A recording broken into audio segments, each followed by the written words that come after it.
Doctor صاحب آج کل ویمن امپاورمنٹ کا تذکرہ ہم بہت زیادہ سنتے ہیں، یہ لفظ بار بار ہمیں سننے کو ملتا ہے، اس حوالے سے سوشل ایکٹیوسٹ بھی بہت متحرک ہیں، کیا واقعی عورت اتنی مظلوم ہے؟ دیکھیں، ایک تو بنیادی سچائی یہ ہے کہ جس معاشرے میں اس وقت آپ اور میں رہتے ہیں، یہ حقوق اور فرائض کے حوالے سے کوئی بہت آئیڈیل معاشرہ نہیں قرار دیا جا سکتا، یہ کوئی بہت آئیڈیل اور مثالی زمانہ نہیں ہے انسانی تاریخ کے حوالے سے۔ یقیناً بہت سارے حوالوں سے بہت سارے طبقات کی یکتلفی ہوتی ہوئی ہمیں نظر آتی ہے، اور اس کا ایک بہت بڑا سبب یہ ہے کہ ہماری زندگیوں میں دین رحمت کے ساتھ وہ عملی وابستگی ہمیں نظر نہیں آتی ہے۔ یقیناً عورتوں کے حقوق کے حوالے سے بہت ساری آواز اٹھائی جاتی ہے، اور کسی حد تک یہ بات درست بھی ہے کہ عورتوں کے حقوق کے حوالے سے ابھی بہت سارا کام کرنے کی ضرورت ہے۔ لیکن میں ہمیشہ جب اس حوالے سے کوئی خبر سنتا ہوں، کوئی بات مجھ تک پہنچتی ہے، کسی احتجاج کا احوال مجھ تک پہنچتا ہے، تو میں سب سے پہلے یہ دیکھتا ہوں کہ کیا عورتوں کو جو دین رحمت نے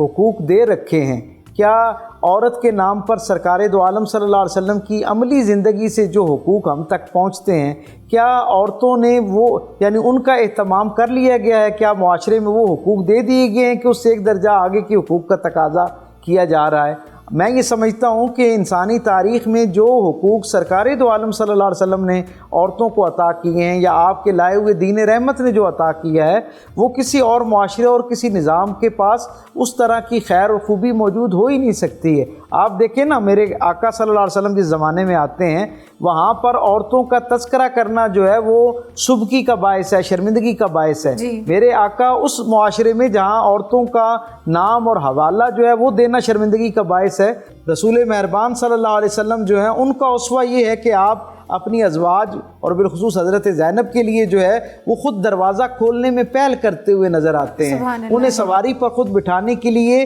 اپنے اتنے اصحاب کی موجودگی میں مدد فراہم کرتے ہوئے نظر آتے ہیں، ان کی گویا ناز برداری کرتے ہوئے نظر آتے ہیں۔ ان میں سے اگر کوئی اچھا پکوان کی خوبی رکھتی ہے تو اس کا دیر تک تذکرہ کیا جا رہا ہوتا ہے، اور خود جیسے میں نے پہلے کہا کہ حضرت خدیجہ الکبریٰ سلام اللہ علیہا کی نسبت سے تو ان کے اتنے فضائل حضور نے بیان کیے، اتنے فضائل بیان کیے کہ حضرت عائشہ صدیقہ رضی اللہ تعالیٰ عنہ کہتی ہیں کہ میں نے رسول رحمت کی وحی میں دھلی ہوئی زبان سے کسی اور خاتون کے لیے اتنے فضائل، اتنی خوبیاں، اتنی تعریف نہیں سنی جتنی حضرت خدیجہ الکبریٰ کے لیے ہے۔ اور پھر آپ یہ دیکھیں کہ یہ صرف بامی ایک ستائش اور حوصلہ افزائی کا معاملہ نہیں ہے، بلکہ حضرت خدیجہ الکبریٰ سلام اللہ علیہا نے جب تک اپنا تجارت کا نظام جو ہے اسے قائم رکھنا چاہا، گویا عملی زندگی کے اندر اپنی شمولیت جاری رکھنا چاہیے، رسول اللہ صلی اللہ علیہ وسلم نے نہ صرف اس کی اجازت دی بلکہ آپ ان کے ساتھ ایک بہترین معاون کے طور پر رہے، ان کے ایک بہترین رہنما کے طور پر رہے۔ یہی وہ کمال اور اعجاز تھا کہ انہوں نے اس ملکۃ العرب کو اس انسانی تاریخ کا پہلا جو وومن چیمبر آف کامرس تھا اس کی سربراہی سے سرفراز کیا۔ آپ تصور کریں نا، آج کے زمانے کی خاتون بھی اپنے شوہر، اپنے گھر میں موجود جو اس کا باپ ہے یا بھائی ہے یا اس کا بیٹا ہے، بالخصوص اس کا شوہر ہے، ان کی تائید اور حمایت کے بغیر اس طرح کی ذمہ داری اور عزت سے سرفراز نہیں ہو سکتی۔ کجا یہ کہ اس زمانے میں جہاں عورتوں کا نام لینا، ان کا حوالہ دینا شرمندگی کا ذریعہ تھا، کیا کوئی تصور کر سکتا ہے کہ اس طرح کی فائنینشیل فریڈم سرکار دو عالم صلی اللہ علیہ وسلم کی تائید اور بھرپور حمایت کے بغیر حضرت خدیجہ الکبریٰ کو حاصل ہو سکتی تھی؟ یقیناً اس میں میرے آقا کریم صلی اللہ علیہ وسلم کا وہ عملی اسوہ جو ہے مثال کے طور پر موجود ہے۔ پھر آپ یہ دیکھیں کہ عمومی طور پر اللہ کے رسول صلی اللہ علیہ وسلم نے عورتوں کے معاملے میں کس درجے کے اس نے سلوک کی، عملی جو ہے وہ احکامات جو ہے ان کا نفاذ فرمایا، ان کے لیے وراثت میں حقوق رکھے، ان کے لیے نکاح کی ان کو آزادی عطا کی، انہیں طلاق کی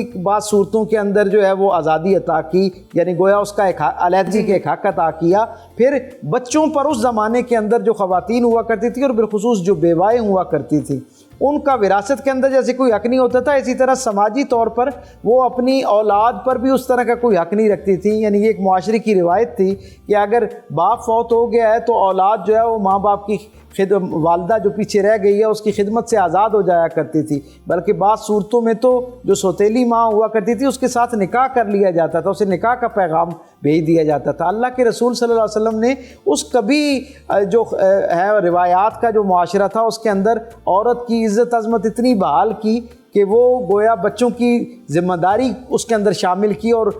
اس ماں کی جو بیوہ ہو جاتی ہے اس کی خدمت کے اندر 2 گنا اجر کی بشارت جو ہے وہ عطا فرمائی۔ تو زندگی کے کسی شعبے میں بھی جب ہم خاتون کو دیکھتے ہیں، کوئی خاتون کسی بھی حیثیت میں، میرے آقا کریم صلی اللہ علیہ وسلم ان سب کے مختلف حیثیتوں میں جو حقوق ہیں ان کے محافظ کے طور پہ نظر آتے ہیں۔ ضرورت اس بات کی ہے کہ معاشرے کے اندر